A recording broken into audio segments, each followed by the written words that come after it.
này mà soi mà ví dụ là soi này mà soi hai nửa đêm này ví dụ soi hai mươi về đêm nữa nó vẫn dài tận đây cơ mà.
Đã ăn đã được luôn á.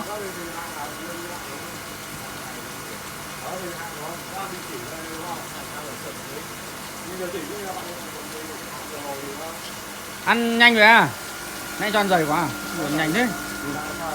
Phải dài. soi mét dưới này. Mét dưới giờ mình còn không nó có cái gò này thì mình hạ. Thì cho gà lên cho vào tí nữa cho soi được luôn. Hạ xuống tí xong thì đánh phát. Ăn nhanh thế, ăn dày quá. Bài này nhanh. Ăn vừa thôi, chỉnh bạn. Cho vào tí, vào chưa?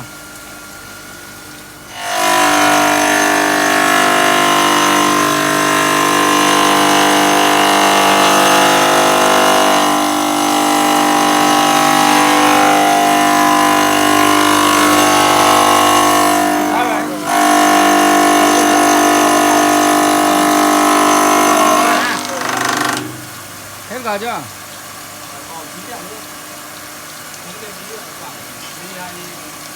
Công nghệ mới à?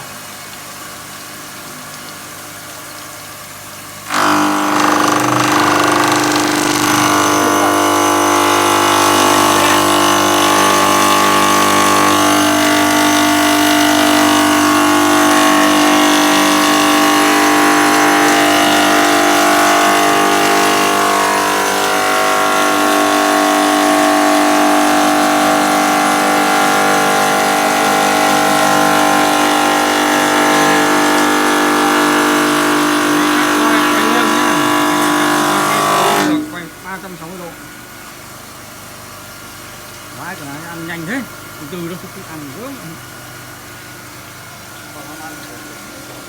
Đây em xem tí nào, xem sản phẩm nào.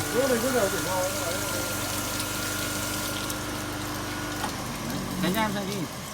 Tháo về ra mình soi đây nhìn cho anh em nhìn. Ủa mẹ đẹp quá. Dây 4. Vãi cả trường.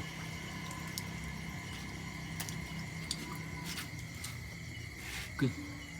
Nét đơ đấy, nhìn cái motor này mọi thứ nhìn nó chất không rồi, nhìn không nó thẳng mà lo nhìn nó đấy, nhìn khác gì cái máy Bảo Tuyết cái mài kiểu kia là vẫn kiểu cái mài kiểu nghe không được thẳng. cái máy này, máy của này nó kinh, nó chất lượng lắm đấy. Giày 4 soi phào, ăn nhanh quá anh, vậy anh có vậy là